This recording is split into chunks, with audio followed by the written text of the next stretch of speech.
Sudarshan news में आपका स्वागत है। मैं हूं मुकेश कुमार और आप देख रहे हैं जवाब तो चाहिए। जवाब तो चाहिए में आज हम बात एक बार फिर से करेंगे मेवात की, नूह दंगों की और दंगों के आरोपी मामन खान की। नूह दंगों का आरोपी मामन खान ने एक बार फिर विवादित बयान देकर शांत हो चुके मामले को सुलगाने की कोशिश की है। फिरोजपुर झिरका से कांग्रेस ने एक बार फिर मामन खान को अपना प्रत्याशी बनाया और एक बार फिर मामन खान ने अपने बयान से सांप्रदायिक हिंसा की आग को सुलगाने की कोशिश की है। मामन खान ने सार्वजनिक मंच से मेवात और नूह के हिंदुओं को धमकी देते हुए कहा है कि जिन लोगों ने दंगों के दौरान मुस्लिम युवाओं के नाम पुलिस को दिए, उन्हें कांग्रेस सरकार आने के बाद मेवात छोड़ना पड़ेगा। ब्रजमंडल यात्रा के दौरान भड़की हिंसा में 6 श्रद्धालुओं की मौत हो गई थी। करीब 4 से 5 दर्जन लोग घायल भी हुए थे। शांतिपूर्ण चल रही ब्रजमंडल यात्रा पर नूह की पहाड़ियों से हमले हुए थे। दंगाइयों ने मंदिर के चारों ओर से गोलियां बरसाई थी। यात्रा बाधित किया गया था। मंदिर को अपवित्र करने की कोशिश में वाहनों को आग के हवाले कर दिया गया था। थाने को भी आग के हवाले कर दिया गया था। लाखों की संपत्ति का जो नुकसान हुआ वो अलग। पुलिस ने कार्रवाई करते हुए सैकड़ों एफआईआर दर्ज किए थे। 500 से ज्यादा लोगों को हिरासत में लिया गया था और इसी क्रम में दंगों की आग को भड़काने के आरोप में मामन खान को भी एसआईटी ने गिरफ्तार कर 2 दिनों की रिमांड पर लेकर पूछताछ की थी और मामला अभी भी कोर्ट में चल रहा है। और एक बार फिर मामन खान ने अपने बयान से दंगा फैलाने की कोशिश की है। मामन चुनावी सभा को संबोधित करते हुए कहा कि मेवात और नूह को चेतावनी दिया उसने, और चेतावनी देते हुए कहा कि लोगों ने मेवात के लोगों के साथ अन्याय किया है। कांग्रेस की सरकार बनते ही उन्हें मेवात छोड़ना पड़ेगा। दंगों का जिक्र करते हुए मामन खान ने आगे कहा कि सबको पता है वक्त आएगा और सरकार बनेगी इंशाअल्लाह। जिन जालिमों ने हमारे बच्चों के साथ अन्याय किया, मुझे एक एक की जानकारी है, एक एक को जानता हूं। जिन्होंने लिस्ट दी है, किसी भी सूरत में उसे बख्शूंगा नहीं। उन्हें मेवात छोड़ना पड़ेगा, यहां नहीं रहना पड़ेगा और बाहर जाना पड़ेगा। ये मेवात खान के बोल थे, मामन खान के। मामन खान ऐसी धमकी दे रहे थे जैसे मेवात हरियाणा में नहीं बल्कि मेवात उनके बाप का हो और यहां पर कानून या संविधान का राज नहीं बल्कि मामन का साम्राज्य चलता हो और वो जिसे चाहे उसे यहां रहने दे, जिसे चाहे उसे बाहर का रास्ता दिखा दे। मामन खान की यह धमकी पुलिस प्रशासन, कानून और संविधान सभी को चुनौती है। मामन की यह धमकी गंभीर है। मामन की इस धमकी के बाद से मेवात के अल्पसंख्यक हिंदू जो है वहां पर अल्पसंख्यक वो डरे हुए हैं। आज अपने प्रोग्राम में हम चर्चा करेंगे कि क्या मामन खान मेवात और नूह को हिंदू विहीन करने की योजना बना रहा है। क्या कांग्रेस सत्ता में आने के बाद हरियाणा को पाकिस्तान बना देगी। क्या हरियाणा में कांग्रेस राज में हिंदुओं पर अत्याचार की नई स्क्रिप्ट लिखी जा रही है मामन खान के द्वारा। क्या मामन खान की इस खुली चेतावनी पर चुनाव आयोग संज्ञान लेगा। क्या मामन खान के चुनाव लड़ने पर प्रतिबंध लगाया जाएगा। करेंगे चर्चा। और चर्चा को आगे बढ़ाने के लिए हमारे साथ कुछ मेहमान हैं, उनसे आपका मैं परिचय करवाऊंगा, लेकिन पहले एक छोटी सी रिपोर्ट हमने तैयार की है, वो रिपोर्ट देखते हैं। रिपोर्ट के बाद मेहमानों से परिचय और फिर चर्चा की शुरुआत।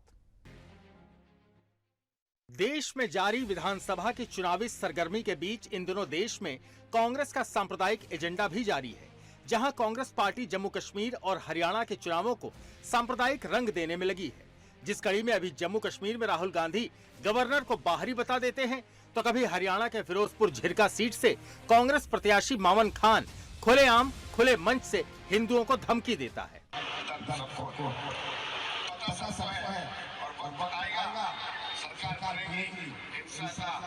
जिन जालिमों ने हमारे बच्चों के साथ अन्याय किया है, मुझे एक एक पता है, एक एक को जानता हूं।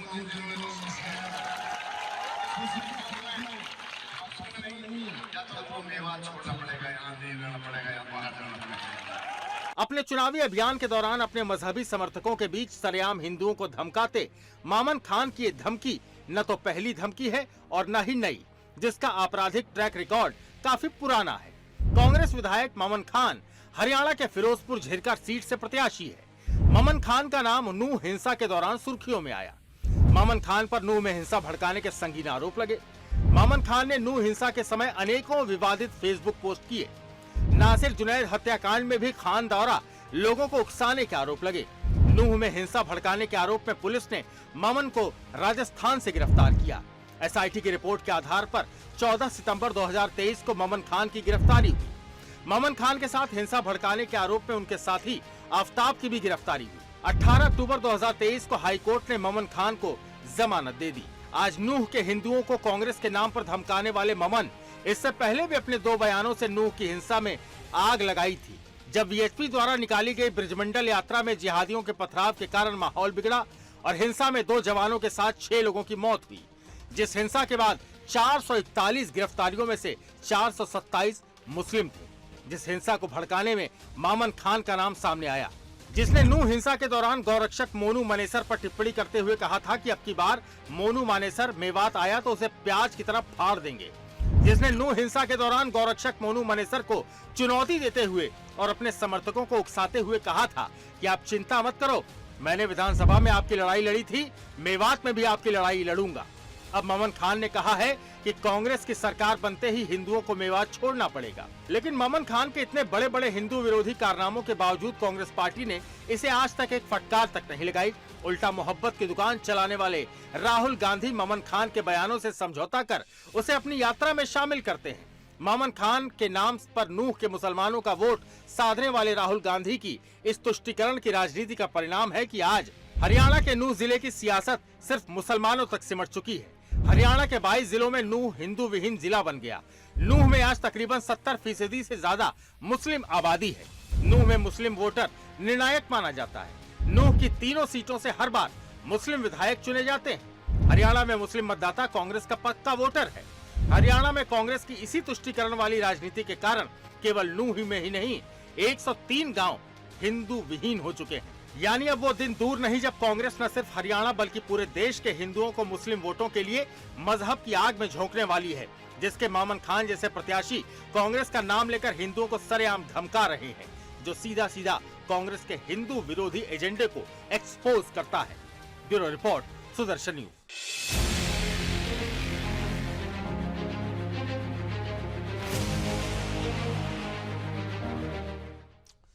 तो ममन खान खुलेआम धमकी दे रहा है और ये धमकी केवल मेवात और नूह के हिंदुओं के लिए नहीं बल्कि पूरे हरियाणा के हिंदुओं के लिए, क्योंकि कांग्रेस पार्टी ने अभी तक इस पर कोई कार्रवाई नहीं की है, कोई प्रतिक्रिया नहीं दी है, किसी ने इसका विरोध नहीं किया है। विरोध करते हुए बीजेपी ने क्या कहा, एक बार बीजेपी की प्रतिक्रिया सुनते हैं। वहाँ का नूह का घटनाक्रम हुआ है, उस घटनाक्रम का जो दोषी है, जो उसका प्लानर है, वो ममन खान है। और ऐसे व्यक्ति को कानून की दृष्टि से उसको कोई बख्शने का ना वो बख्शा जाएगा, ना उसको बख्शने का सवाल है। अगर वो ये समझता है कि सरकार आएगी, सरकार अगर आएगी कौन सा वो सिर के ऊपर उठा लेगा, उसको सोच समझ करके बयान देना चाहिए। लिस्टें तो किस किस की बनी हुई है, किसकी नहीं बनी हुई, इसकी चिंता छोड़िए, आप अपनी चिंता करिए, अपने आप को बचाव कीजिए जो कानून के आप जाल में फंसे हुए हैं। मैं चुनाव आयोग से ये आग्रह करता हूँ कि ऐसे लोगों को चुनाव से पहले डिस्क्वालीफाई करना चाहिए, क्योंकि ये देश के जो प्रजातंत्र डेमोक्रेसी के खिलाफ है। आज जो हमें बोलने की आजादी हमारे सुप्रीम कोर्ट और संविधान ने दी हुई है, उसके खिलाफ ये इस प्रकार के भड़काऊ भाषण दे करके उन्होंने, उस विधायक ने, उस कांग्रेस के विधायक ने विधानसभा में भी इस प्रकार के भाषण दे करके मेवात के भाईचारे को खत्म करने का काम किया था। तो मुख्यमंत्री नायब सिंह सैनी और खेल मंत्री जो है हरियाणा के, उन्होंने कहा है कि उन्हें अपनी देख रही है और चुनाव आयोग पे खासतौर पे है कि ऐसे बयानों के बाद से चुनाव आयोग संज्ञान लेना चाहिए और उन्हें चुनाव रद्द कर देना चाहिए। ममन खान का कैंडिडेट हमारे साथ चर्चा को आगे बढ़ाएंगे। चर्चा को आगे बढ़ाने के लिए 4-5 गेस्ट हैं हमारे साथ। शशिकांत शर्मा वीएचपी की तरफ से हमारे साथ, विदु रावल जी हमारे साथ बीजेपी की तरफ से है, शशिकांत शर्मा जी बीएचपी की तरफ से, और मुस्लिम स्कॉलर के तौर पे हमारे साथ हाजी नाजिम है, और एडवोकेट सतीश बघेल जो है वो कांग्रेस के प्रवक्ता के तौर पर है, और राजनीतिक विशेषज्ञ के तौर पर हमारे साथ अविनाश सिंह जी जुड़ेंगे, एडवोकेट अविनाश सिंह जी। लेकिन अभी चर्चा को शुरुआत करेंगे, लेकिन इससे पहले लेते हैं छोटा सा ब्रेक। ब्रेक के बाद जब वापस आएंगे तो कांग्रेस के प्रवक्ता बघेल साहब, सतीश बघेल साहब से चर्चा की शुरुआत करेंगे। वक्त एक छोटे से ब्रेक का, जाइएगा कहीं नहीं।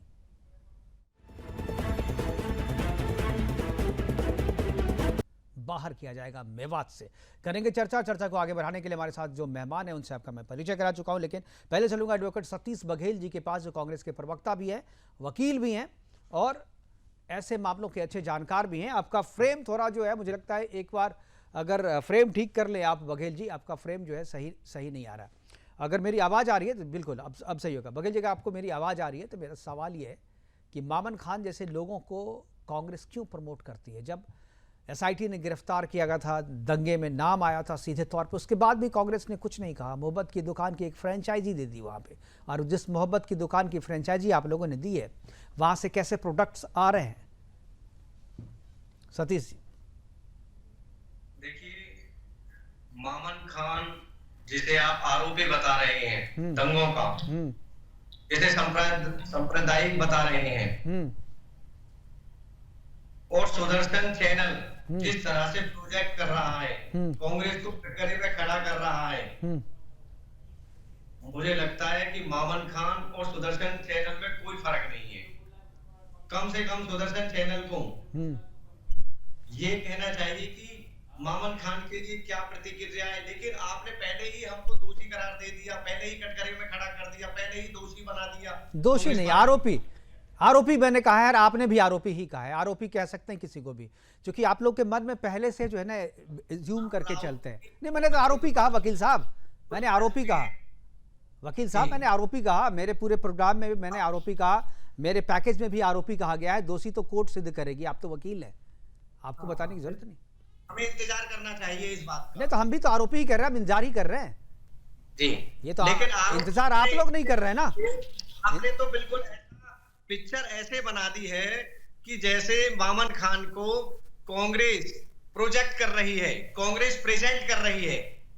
कांग्रेस एक ऐसी पार्टी है, ऐसी आइडियोलॉजी है जो सबके साथ चलने वाली है, जो सबको न्याय दिलाने वाली है। और रही बात मामन खान की, मामन खान कोई हरियाणा के चीफ मिनिस्टर बनने वाले नहीं है, या उनके कहने से नूह हिंदू बहीन हो जाएगा, आप समझिए। नहीं, कह तो वही रहे ना, हो जाएगा नहीं हो जाएगा, भाई डरा तो वही रहे ना। आपको डर नहीं लग रहा है क्योंकि आप मेवात में नहीं है। मेवात में जो हिंदू रह रहे हैं उनसे पूछिए ना, उनको कितना डर लग रहा है उस बयान के बाद से। बताया कि हिंदू विहीन होने वाला है। हाँ। मैं एक छोटा सा सवाल है मेरा जी। हरियाणा में और भी राज्य हैं, डिस्ट्रिक्ट हैं, जिन डिस्ट्रिक्टों के अंदर बहुत जगह ऐसे भी होंगे जहां पर मुस्लिम नहीं है। हाँ। क्या हम ये कह सकते हैं कि वो मुस्लिम वहीन राज्य हैं, मुस्लिम वहीन जिले हैं? मैं कह सकता तो मैं बड़ा खुश होता, लेकिन है ना, चलो विधु जी हमारे साथ हैं, विधु रावल जी। नहीं, अब जहाँ पे जो है वही कहेंगे ना सर। वहां के हिंदुओं की स्थिति समझिए ना आप। यहाँ अपने केबिन में बैठ करके बहुत अच्छी तरीके से प्रोटेक्ट कर लेंगे, लेकिन जो लोग मेवात में हैं हिंदू, जो लोग नूह में हैं, जिन्होंने दंगा झेला है, उनकी परिस्थिति भी समझिए ना आप गए नहीं है ना, मैं गया हुआ हूं वहां पर, मैंने लोगों से बात की है, मैं समझता हूं, झेला हूं, मैंने झेला है पूरा। जिनके कारण हुआ है उनका नाम भी नहीं ले रहे हैं आप। के कारण हुआ है उन्हीं को तो आपने टिकट दिया है, जिनके कारण दिया हुआ है उन्हीं का नाम दिया है। मोनू मानेसर की बात कर रहे हैं, उस पर कानून कार्रवाई कर रही है। हमने कभी प्रोटेक्ट नहीं किया किसी को, कानून के हिसाब से जो चल रहा है वो चल रहा है। हमने कभी प्रोटेक्ट नहीं किया, सुदर्शन ने कभी किसी को प्रोटेक्ट नहीं किया कानून के इतर जा करके।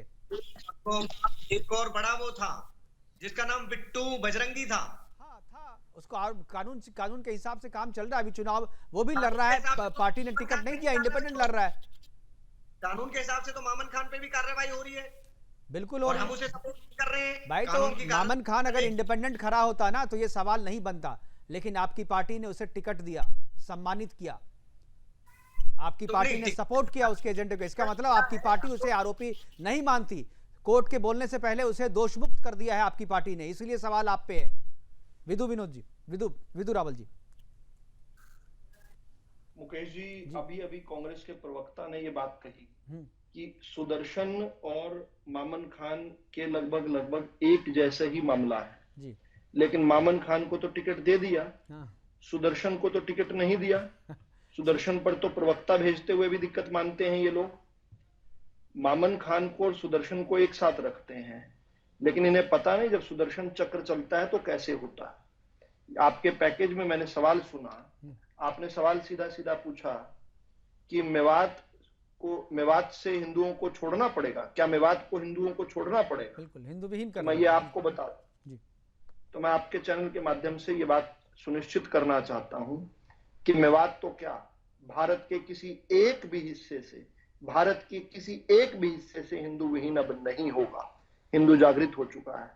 और भारत का मेवात ही नहीं, पूरे भारत की प्रत्येक इंच जमीन अमरनाथ की है, सोमनाथ की है, विश्वनाथ की है, मामन खान के बाप की नहीं है, और ना ही राहुल गांधी के इस प्रकार के बुर्गों के बाप की है, जो हिंदू को अपने ही क्षेत्र से, अपनी ही मां धरती से किसी प्रकार से विहीन कर पाएंगे। वो गया जमाना, वो लौट गया जमाना, खत्म हो चुका है वो जमाना। ये इस प्रकार के ख्वाब देखने जो है राहुल गांधी बंद करें, जो अपनी मोहब्बत की दुकान, जिसका बोर्ड मोहब्बत की दुकान लगा हुआ है, जिसमें से लगातार नफरत का सामान निकालते जा रहे हैं। क्या पूछ रहे थे अभी अभी प्रवक्ता साहब? पूछ रहे थे कि मामन खान को कांग्रेस प्रोजेक्ट कर रही है। अरे साहब, आधिकारिक आपने अपना कैंडिडेट बनाया हुआ है, आधिकारिक कैंडिडेट हैं वो। पता कीजिए, आप कांग्रेस के प्रवक्ता हैं यहाँ पर, कांग्रेस के आधिकारिक प्रवक्ता को पता होना चाहिए कि मामन खान अभी जो 5 तारीख को जो वोटिंग होने वाली है हरियाणा विधानसभा की, उसमें कांग्रेस के आधिकारिक प्रवक्ता हैं। और नूह दंगे के बाद जो यात्रा निकली थी उसमें वो राहुल गांधी के साथ चल रहे थे, वो तस्वीर भी सबके मालूम है। और उससे बड़ी बात क्या है, ये ब्रिजमंडल यात्रा के अंदर 6 लोगों की हत्या की गई थी, घेर कर मारा गया था, घात लगाकर मारा गया था। और उसमें किस प्रकार से जब शामिल मामन खान थे, जिनके बहुत सारे साक्ष्य पुलिस को मिले, तो जब बचते हुए उन्होंने वीडियो जारी किया था तो क्या कहा था? बड़ा महत्वपूर्ण कहा था उन्होंने कहा था कि मुझसे अकेले क्यों पूछते हो, कांग्रेस के बाकी 2 जो मेवात के हैं विधायक, मोहम्मद अलियाज और आफ्ताब अहमद, उनसे भी तो पूछो। जितना मेरा कसूर है उनका भी उतना ही कसूर है। मामन खान ने यह नहीं कहा था कि सिर्फ मेरा कसूर है, उसने कहा था कि मेरा जितना कसूर उतना मोहम्मद इलियास का और आफ्ताब अहमद। और तीनों को कांग्रेस पार्टी ने टिकट दिया हुआ है। पूरे जिले के अंदर ये 3 ही विधायक हैं, और इन तीनों को जो है कांग्रेस ने टिकट देकर अपने चुनाव शशिकांत शर्मा जी भी हमारे साथ वीएचपी के, चूंकि ब्रिजमंडल यात्रा वीएचपी निकालती है काफी जोर शोर से, उस दौरान क्या हुआ था और किस तरीके से इस बयान को आप कैसे देखते हैं शशिकांत जी? ये जो बयान है किस तरीके से देखते हैं इसको, पॉलिटिकली कैसे लेना चाहिए, सामाजिक तौर पर किस तरीके का रिएक्शन है इस बयान के बाद से? देखिए, ये जो बयान है, ये जैसे बोलते हैं आतंकवादी जैसे बयान देते हैं, एक आतंक, अपना आतंक जो फैलाने की जो कोशिश कर रहे हैं वो मामन खान या जो भी है। और इस आतंक से हिंदू डरने वाला नहीं है, क्योंकि ये हिंदुस्तान है, ये पाकिस्तान और तालिबान नहीं है। यहाँ अपने भाषा पे थोड़ा संयम रखे। अगर हिंदुस्तान में अगर सर उठा के चलना है, इज्जत से चलना है, तो अपनी भाषा को जरा कंट्रोल में रखे। ऐसे मामन खान इसके पहले भी बहुत आए और बहुत कहां से कहां चले गए, अभी तक उनका पता भी नहीं है। जब जिन्होंने हिंदू को चैलेंज किया, हिंदुओं को चैलेंज किया, वो न जाने कौन सी दुनिया में है। तो मैं इतना ही कहना चाहूंगा, धमका के चुनाव नहीं लड़ा जाता है, धमका के चुनाव नहीं जीते जाते हैं। हिंदुस्तान का मुसलमान भी बहुत समझदार है, उनको मालूम है कि उनकी भलाई किसमें है। उनकी भलाई अगर न होती तो 2014, 2019, 2024 में भारतीय जनता पार्टी की सरकार दोबारा नहीं बनती। मुसलमानों का सहयोग से, मुसलमानों का भी बहुत बड़ा सहयोग है। और ये मामन खान जैसे जो चूटर पुटर जो गली में घूमते हैं गुंडे, भले राहुल गांधी जी उनको साथ में लेके चलते हैं, कंधे में हाथ लेके चलते हैं, किंतु 100 बात की एक बात इतना कहना चाहूंगा कि हिंदुओं को धमकी देना बंद करे, समझे ना। हिंदू पे अगर हिंदू अपने आप पे आएगा तो जानते हैं कि इसका रिजल्ट कहां तक खिलाफ जा सकता है। वो आज चुनाव में खड़े जरूर हुए हैं, कल बैठने में भी समय लगेगा नहीं इनको, इतना ही कहना चाहूंगा, मोटी बात। हाजी नाजिम हमारे साथ। हाजी नाजिम, आप किस तरीके से देखते हैं इस बयान को, जिस तरीके से मामन खान ने खुलेआम सार्वजनिक मंच से धमकी दी है कि कांग्रेस की सरकार आने के बाद से सबको चिन्हित किया जाएगा और मेवात उन्हें छोड़ना पड़ेगा? हाँ मुकेश जी, देखिए सबसे पहले तो मैं यही कहता हूँ कि हर बात कि ये मुल्क संविधान से चलता है। और देखिए जिस तरीके से हरियाणा के अंदर चुनाव जो चल रहा है, तो ये हरियाणा बनाम सिर्फ मामन खान चल रहा है। तो ये बता दीजिए, मामन खान के ही एक बंदा है जिसके खिलाफ पूरा हरियाणा के अंदर का चुनाव का माहौल है। क्या मामन खान मुस्लिम है, क्या इसलिए माहौल बनाया जा रहा? अरे देखिए, सुन लीजिए, जिस तरीके से भी विश्व हिंदू परिषद के बात कर रहे थे, तो मैं इन्हें बता दूं, ये भारत सभी का है और इस मुल्क की जमीन में हम लोगों का, बुजुर्गों का खून शामिल है।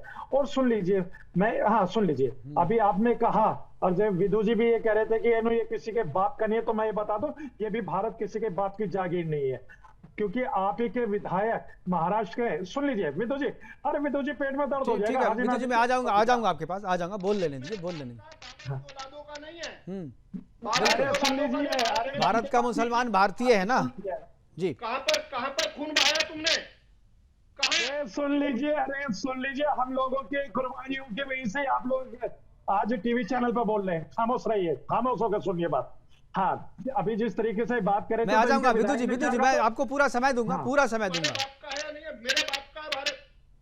बिल्कुल। अरे सुन लीजिए, तो जितना तुम्हारे बाप का उससे ज्यादा हाजी नाजिम के बाप का। अब खामोशी से बात सुन लीजिए। और आपके बाप के बाप में जाइएगा तो हिंदू ही आएंगे, वो हाजी नाजिम, इसलिए मैं आपकी बात को स्वीकार करता हूँ। हाँ, और आपके जिस बाप की बात कर रहे हैं ना, वो बाप आपका हिंदू ही था, तो उसका खून तो शामिल था। सुन लीजिए, नहीं, चलो आगे बात करो। नहीं, आपके पूर्वज तो हिंदू ही थे ना, तो आपके बाप दादाओं ने किया है खून, तो मैं तो मान ही रहा हूँ। मैं कहाँ बोल रहा हूँ आप लोगों ने नहीं किया। हाँ मुकेश जी, अब जिस तरीके से भाजपा के प्रवक्ता कह रहे थे, तो मैं इनको बता दूं कि इन्हीं के विधायक ने क्या कहा था कि अगर महेंद्र रामगिरी को अगर हाथ लगाए तो मस्जिद में घुस के चुन चुन के मारेंगे। लेकिन इन बातों पर इनको आपत्ति नहीं होती, लेकिन इन्हें सिर्फ और सिर्फ एक मामन खान दिखाई दे रहे।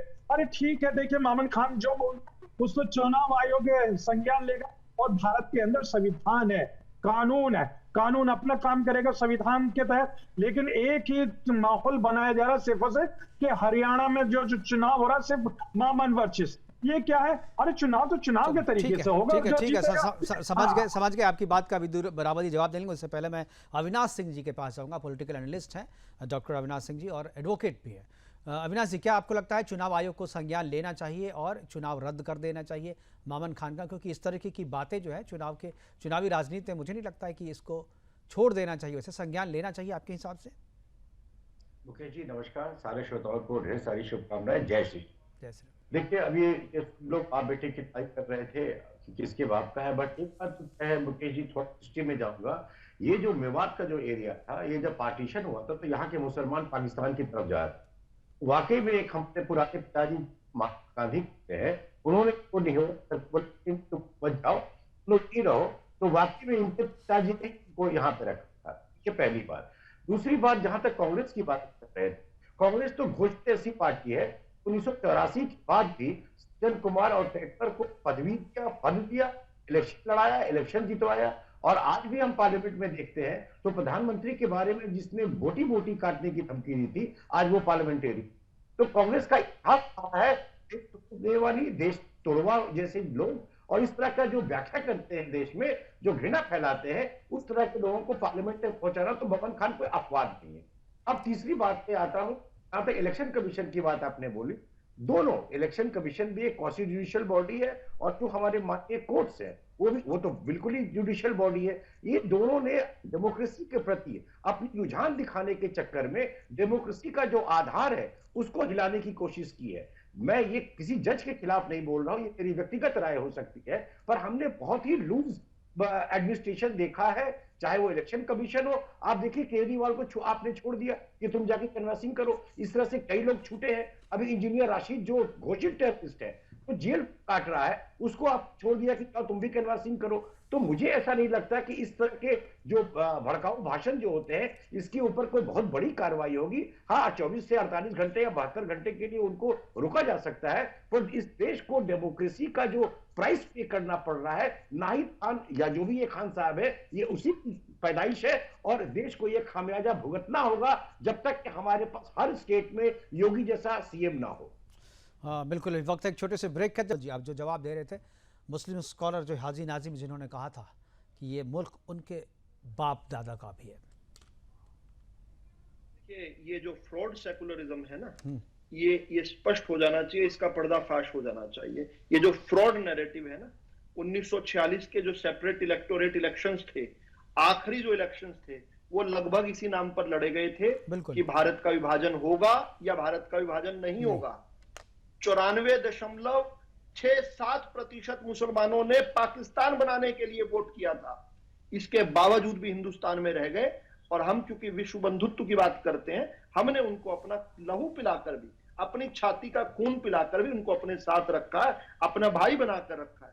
लेकिन अगर किसी मामन खान को ये कोई किसी प्रकार का वहम हो ना कि वो तैमूर लिंग या चंगेज खान का वंशज है, तो ये सच नहीं है। ठीक है, उन्होंने अपनी उपासना पद्धति कोई चुन ली, उसका भी सम्मान है, लेकिन भारत में इस प्रकार की बात नहीं चल सकती कि वो कहें कि इसको हिंदू विहीन कर देंगे। ऐसा कोई एक इंच भी जमीन जो है हिंदू विहीन नहीं हो सकती। और फिर हमसे सीखिए, हम किस प्रकार से, जिस प्रकार अटल जी की कविता है कि गोपाल राम के नाम पर कब मैंने अत्याचार किया, ये तो सवाल जो है इन स्कॉलर साहब से पूछने की विषय है कि गोपाल राम के नाम पर कब मैंने अत्याचार किया, कब दुनिया को हिंदू करने घर घर नरसंहार किया। कोई बतलाए काबुल में जाकर कितनी मस्जिद तोड़ी, भूभाग नहीं शत शत मानव का हृदय जीतना मेरा निश्चय, हिंदू तन मन हिंदू जीवन रग रग हिंदू मेरा परिचय। हिंदू का परिचय विश्व बंधुत्व का है, वसुधैव कुटुंबकम का है। किस प्रकार से हम लोग चाहते हैं, हम सह अस्तित्व में विश्वास करते हैं, हम आपसे झगड़ना नहीं चाहते, लेकिन हमारे आराध्यों का अपमान आप करेंगे, हमें इस प्रकार की खोखी धमकियां देंगे तो आज प्रतिकार करने की स्थिति में हम खड़े हैं। आपको जबान संभाल के रखनी चाहिए अपनी, और अगर भाईचारा होगा तो हमारी छाती पर पैर रखकर भाईचारा नहीं हो सकता।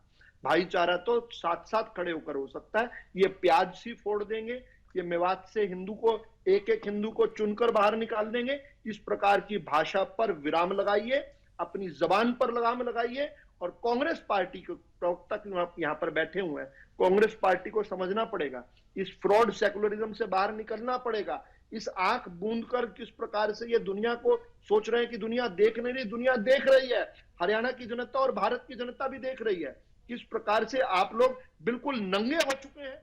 आपकी दुकान से मामन खान प्याज फोड़ने वाले निकल रहे हैं, आपकी दुकान से आफ्ताब अहमद और इलियास चौधरी निकल रहे हैं। आप लोग किस प्रकार से हिंदुस्तान की आत्मा के साथ जो है विश्वासघात कर रहे हैं, इस पर विचार करना पड़ेगा। केवल चिकनी चुपड़ी बातें करके आप काम नहीं चला सकते अपना। राहुल गांधी किस प्रकार से हिंदुस्तान के विरुद्ध जो विष उगल रहे हैं, सुनिए जी बघेल साहब जवाब दीजिए।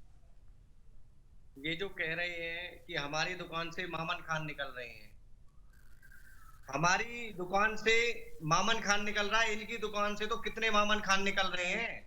इनका सीएम योगी किस तरह से बोलते हैं, मुसलमानों के खिलाफ आग उगलते हैं, कुछ भी असंवैधानिक नहीं होता उसमें। आप पूरे बयान को अगर आप सुनेंगे जी, कंगना रनौत से लेके अनुराग ठाकुर से लेके कपिल मिश्रा से लेके कितने मामन खान घुसे हुए हैं बीजेपी के अंदर। बीजेपी 2014 से जब से आई है पूरे देश के अंदर नफरत की आग लगा रखी है और नसीहत हमें देते हैं। राहुल जी की बात करते हैं, राहुल जी तो ऐसे लीडर हैं, पूरी दुनिया की मैं जो अगर बात करूं, मैं भारत की बात नहीं करता, पूरी दुनिया की बात करता हूं।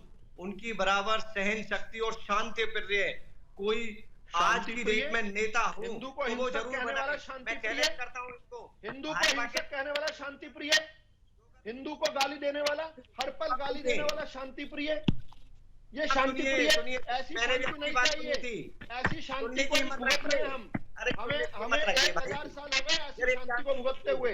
राहुल गांधी जैसे नफरती लोग नहीं चाहिए। ऐसे डिबेट में मजा नहीं आता। सुनिए और मेरी कंप्लीट करने दीजिए मुझे बात। ठीक है रावल जी इनको बोलने दीजिए। मैं आप ही दोनों को स्क्रीन पे रखा हूं, मैं आप ही दोनों को रखा हूं, आप ही दोनों बात करेंगे। जी बोलिए बघेल जी। विदु रावल जी प्लीज, विदु रावल जी मैं आ जाऊंगा आपके पास। जी बघेल जी।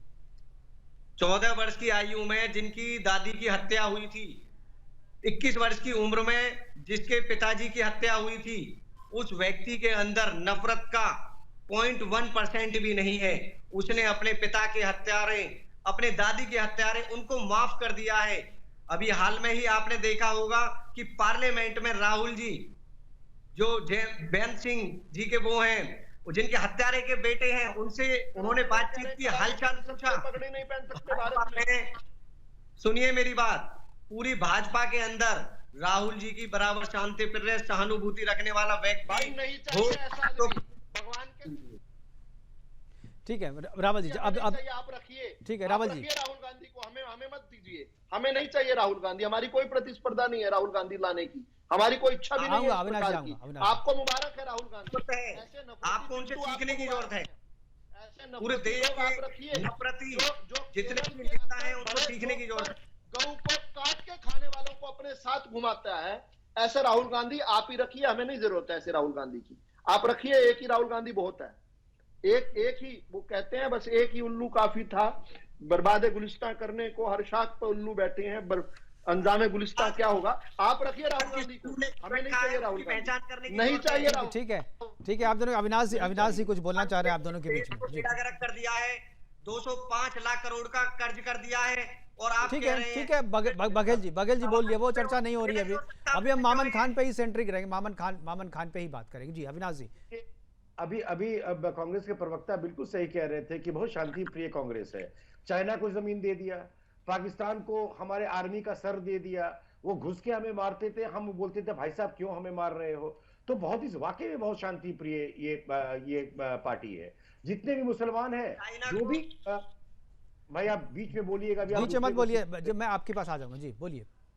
ये इतने शांति प्रिय है कि मैंने आपको पहले बताया कि जितने भी मर्डरर है, चाहे वो सज्जन कुमार हो, चाहे वो जगदीश टैटलर हो, चाहे प्रधानमंत्री को गाली देने वाला हो। अच्छा, प्रधानमंत्री चोर है कौन कह रहा था, कौन सी ऐसी भाषा है। और जहां तक ये कह रहे हैं कि बेंच सिंह के बच्चे के लड़के को गले मिलाया और जाकर के राजीव गांधी के हत्यारे से मिल के आई प्रियंका वाड्रा, ये तो डीएमके की मजबूरी थी। अगर डीएमके पार्टी के साथ अगर आप सरकार में रहेंगे तो आपकी मजबूरी रहेगी। अब ये 40 सीट वाली पार्टी, 50-52 सीट वाली पार्टी जो आज 99 पर लटकी हुई है, उसके पास क्या है? अपने पास अपने आइडियोलॉजी को कॉम्प्रोमाइज करने के अलावा विदेशी ताकत के दम पे इलेक्शन लड़ने वाले राहुल गांधी, विदेश में जाके भारत को गाली देने वाले राहुल गांधी, इनको शांति प्रिय अगर आप कह रहे हैं तो मुझे कोई अचरज नहीं हो रहा, क्योंकि आप हिस्टोरिकली आपने पहले पाकिस्तान दिया, पहले ब्रिटिशर को पूरे। अच्छा, ये सारे के सारे 300-400 हिंदू मंदिर के जो चोरी हो गए थे, जो हमारे देवताओं की मूर्ति, वो अब मोदी जी वापस लेके आ रहे। ये सब शांति प्रिय लोग ही तो करते हैं। कोयला का चोरी कर लिया, चुप चुप चुप चुप, शांति प्रिय ढंग से चोरी किया आपने। तो करप्शन से लेकर के और परिवारवाद इसको नुकसान पहुंचाने वाला जितना भी आपने काम किया 70 साल में, सर बड़े शांति प्रिय से किया। पर जैसा उन्होंने कहा, बीएसपी के प्रवक्ता ने, अब हिंदू जाग गया है। अब आपका ये शांति प्रिय ढंग से काम करने जो है ना, ये पॉलिटिक्स अब आप नहीं चलेगी। मामन खान जैसे जो कोड़ है, वो आपको बार बार चीख के बता रहे हैं कि यही कांग्रेस की असलियत है, यही कांग्रेस की असलियत है, यही कांग्रेस की असलियत है। जी बताएं बघेल जी, जवाब दीजिए। बीजेपी की असलियत क्या है? बीजेपी की असलियत वो है जो जिन आतंकवादियों को कांग्रेस गिरफ्तार करती है, बीजेपी उन्हें छोड़ देती है। और ये अविनाश सिंह जी राजनीतिक विशेषज्ञ नहीं है, ये बीजेपी के प्रवक्ता है। कृपया करके राजनीतिक विशेषज्ञ का दर्जा ना देने, इन्हें बीजेपी प्रवक्ता का दर्जा क्या करूं, जो भी विशेषज्ञ सच बोलते हैं उसको आप लोग कहते हैं बीजेपी के नेता है। मामन खान के कितनी जमीन दे रहे हैं? नहीं, हम हमारे साथ सब तरीके के एनालिस्ट है सर। अब आपके हिसाब से बोलेंगे तो बीजेपी वाले मुझे बोलेंगे कि भाई ये कांग्रेस के प्रवक्ता हैं, इनको मत लिखिए एनालिस्ट। भैया ठीक है, हमारे शशिकांत शर्मा जी कुछ बोलना शशिकांत शर्मा जी कुछ बोलना चाह रहे हैं जी। शशिकांत जी, जी मैं बहुत देर से देख रहा हूँ इनकी किचिर में कांग्रेस के जो प्रवक्ता जो वकील साहब हैं, वकील साहब मैं एक दोस्ती के साथ इतना पूछना चाहूंगी, आप सही में वकील है या एक आतंकवादी सोच वाली एक आपका व्यक्तित्व है? जिस तरह से आप हंस रहे हैं, एक मन्नन खान जैसा मैं उसको आतंकवादी ही कहूंगा, जिस तरह की भाषा का इस्तेमाल कर रहा है, और आप हंस के उसका उत्तर दे रहे हैं। कल अगर मन्नन खान के बातों को ध्यान में रखते हुए कुछ बहन बच्चियों की हत्या हो जाती है तो भी आप इसी तरह से चैनल बैठ के हंस के बात करोगे? अरे शर्म है कि नहीं आप लोगों को यार? वोट के लिए आप वहां इलेक्शन डिबेट में बैठ के हंस रहे हो, और वो आपकी बहन बेटियों की धमकी दे रहा है कि अब सत्ता में आ गए तो ये कर देंगे, और आपको तो शर्म आनी चाहिए। धमकी दी जा रही है अंदर है सर, पूरे देश के अंदर बीएसपी, बजरंग दल, ये पूरे देश ये आतंकवादी संगठन है, ये बंद होने चाहिए। आप अपनी बहन बेटी की बलिदान देने को तैयार हो, शर्म आनी चाहिए यार। और मैं एक बार बताते रहा हूँ, ये मन्नन खान जैसे 786 आए और चले गए, मन्नन खान जैसे 786 आए और चले गए। जिस दिन हिंदू पे मन्नन खान जैसे आदमी अगर कॉलर भी पकड़ लेता है तो मन्नन खान का अस्तित्व खत्म होने की ताकत हिंदुत्व रखता है। ये खुली चेतावनी मैं आपको दे रहा हूँ। मन्नन खान जैसा आदमी अगर हिंदुत्व के ऊपर हाथ रखेगा तो उस दिन उसका वर्चस्व खत्म हो जाएगा, उसका अस्तित्व खत्म कर देंगे हम। और आप जैसे बेशरम आदमी टीवी में आके हंस के बात करते हैं, आपको तो शर्म आनी चाहिए। आप जैसे आदमी को डिबेट तो क्या, आप जैसे आदमी को मोहल्ले से निकाल देना चाहिए, शहर से निकाल देना चाहिए, देश से बहिष्कार कर देना चाहिए। आप वकील है या मैंने आप वकील है, गंवार आदमी आप तो बात कर रहे हैं, समझ नहीं है आपको। हिंदुओं को मारने की धमकी देते हैं और हम चुपचाप बैठ के हंस रहे हैं। हिंदू क्या हाथों में चूड़ियां बन के बैठे हैं? जिस दिन हिंदू अपने औकात में आ जाएगा ना, उस दिन आप भी अपनी जगह नहीं बैठ पाओगे। ये हिंदुत्व का जातिगत सर्वे होना बहुत जरूरी है। ठीक है सर, हमारे पास समय की कमी है शशिकांत जी। मैं एक सवाल शशिकांत जी, मैं एक सवाल पूछूंगा। आपने बहुत जो बात जो आप विश्व हिंदू परिषद से हैं शशिकांत जी, आप विश्व हिंदू परिषद से हैं, मेवात के और नूह के हिंदुओं को अब क्या करना चाहिए? क्या उनके लिए आप लोग रहेंगे? चुनाव को चुनाव की तरीके से लड़ें, धमकियां देना बंद करें जी। आप वहां लोगों के घर मेरा सवाल आपने नहीं सुना। मेरा सवाल आपने नहीं सुना। शशिकांत जी प्रोग्राम को वाइंड अप करना है। शशिकांत जी प्रोग्राम को खत्म करने का समय हो रहा है। मैं एक सवाल आपसे पूछना चाहता हूं कि मेवात और नूह के हिंदुओं के लिए आप क्या कहेंगे? वो डरे हुए हैं। मैं मेवात के हिंदुओं को इतना ही कहना चाहूंगा कि 5 साल में एक सबसे बड़ा त्योहार आता है, वो इलेक्शन का त्योहार। मैं उसको सबसे बड़ा त्योहार मानता हूं, क्योंकि 5 साल में 5 दिवाली मनाता हूं, क्योंकि 5 साल में एक बार इलेक्शन मेरे लिए आता है और वो मेरा सबसे बड़ा त्योहार है। और त्योहार को आप बहुत शांतिपूर्ण मनाइए और अपना वोट उसी को दीजिए जो आपकी रक्षा कर सके, आपके शहर की रक्षा कर सके, आपके देश की रक्षा कर सके, आपकी धर्म की रक्षा कर सके। ऐसे लोगों को मुंह तोड़ जवाब देने के लिए आपके पास सिर्फ एक आपकी कीमत है 5 साल का जो बिल्कुल जायदाद आपके पास।